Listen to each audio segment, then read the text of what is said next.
Hello, fellow psychonauts, seers, and mystics. I'm your host, Chris Thompson, and this is another episode of Magus Maximus. Okay, so what I'm going to talk to you about today is something that I'd say discovered. It might be wrong, it might be right, but it's something that I kind of figured out. So I was thumbing through this, through the Magick of Aleister Crowley by Lon Milo DuQuette, and if you can see it here, where is it? Here, you can see it. It's a circle. It's showing like the basically the circle, the magic circle, the whatchamacallit, basically the ritual circle. And what you're seeing is it surrounded by the signs of the Zodiac. So that got me thinking. About something Damien Eccles said. He mentions in the his book, I believe it's in the Archangels, Angels and Archangels, that there's an expanded LBRP, and in one of his videos he tells you the names, which are, okay, so you got the 4 angels, and they represent the come on, brain. Okay, so they represent the elements: fire, water, earth, air, etc. Okay, so then you would invoke them like this. You go, before me, Rafa, Hassan, Ariel, Paralda. Behind me, Gabriel, Talihad, Tarsis, Nixa. On my right hand, Michael, Ara, Seraph, Jean. And on my, that's my right hand. And on my left hand, Uriel, Forlok, Cherub, and Gob. Okay, so you got the four archangels.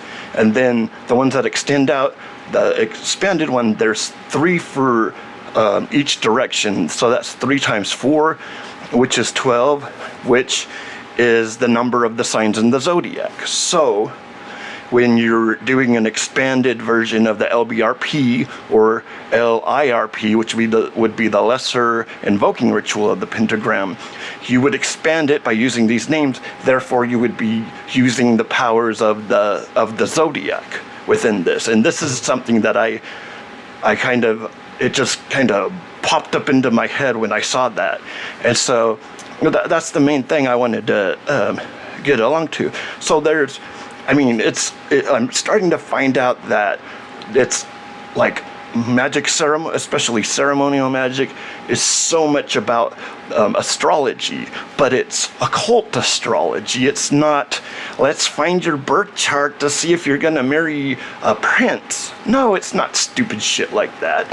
I mean, that's what it's been used for. We're going to do fortune telling, and the same thing with the tarot cards. It's become this thing, instead of a divination tool, it's become a thing for fortune telling and getting money. But hey man, I just can't use tarot cards to tell fortunes, so I can't make no money. No, but other than that, I don't know. There's nothing wrong with making money. There's nothing spiritual about being hungry and broke. That's another thing Damien Eccles said, and I kind of agree with him. But for myself, I like the idea of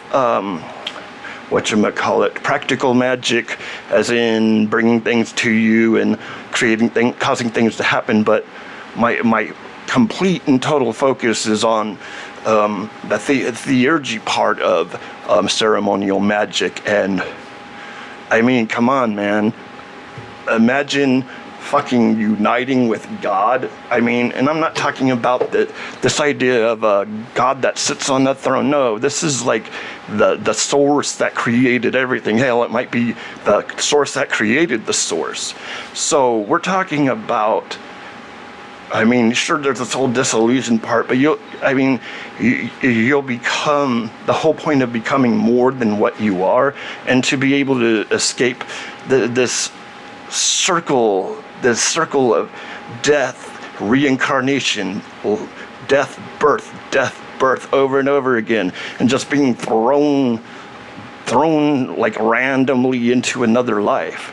This is so for me, it's about having, I mean, it's cool to have some control over your life with some of the, and I will get more into learning how to do some more practical stuff. It's just that half the time I don't even know what to do with that. I mean, if I'm sitting here trying to better myself, trying to make myself more spiritually awakened, and that maybe because of that I can help people. I mean, I guess I'm helping people now because I'm like teaching people how to do things. And this is something I have these like lucid moments sometimes. It's like I'll see something and it'll pop something up, and then all of a sudden I'm like, oh, I gotta write this down in my notebook. I don't really do like a journal, like they'll tell you to do journals and all that. To me, it just gets too redundant.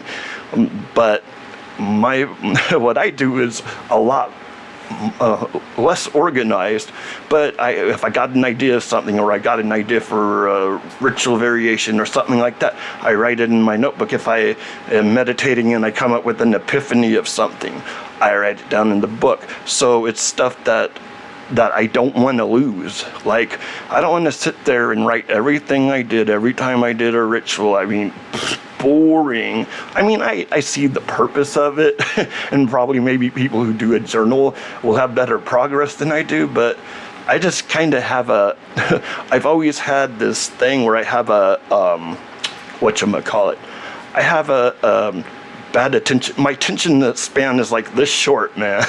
It depends though. If I really like something, like I could like watch anime all day and be focused on that, but like I just can't sit there to focus to write. I can write. I mean, don't get me wrong. If I'm actually trying to write something in a book, I can sit down there and I can do the focus. I actually got myself some special notebooks that I got from Walmart that have like even they have it where you can set up a table of contents, like an actual book, and I started getting one of those with a pen. I haven't written in a while, but that way it gets kind of, if I do other things to try to get the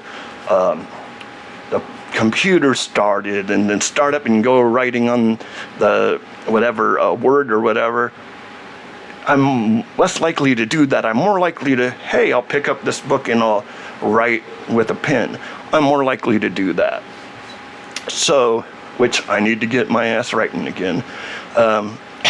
So basically so this is the whole thing I was trying to talk to you about, was the idea I came up with. And maybe I'm wrong, maybe I'm right.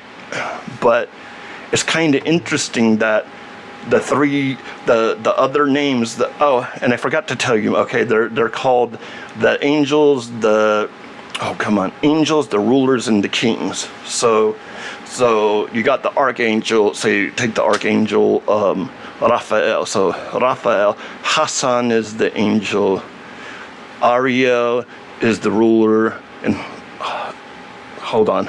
Okay, Raphael, Hassan, Ariel, and Paraldo would be the king. So you take all those, and each side it adds up to 12. It's perfect. It must be. That's what it must be. So, and this is not something that I read. It's something that I heard him say, read something here, saw this, and then boom, it just like exploded into my brain. Like, I don't know. But anyways, okay, I'm gonna make this short because this is pretty much all I wanted to talk about. And hey man, you guys take care of yourselves, keep studying, keep practicing, and I'll come back and see you again sometime. So this has been another episode of Magus Maximus. I'm your host, Chris Thompson, and till later, I don't know, just chill, man.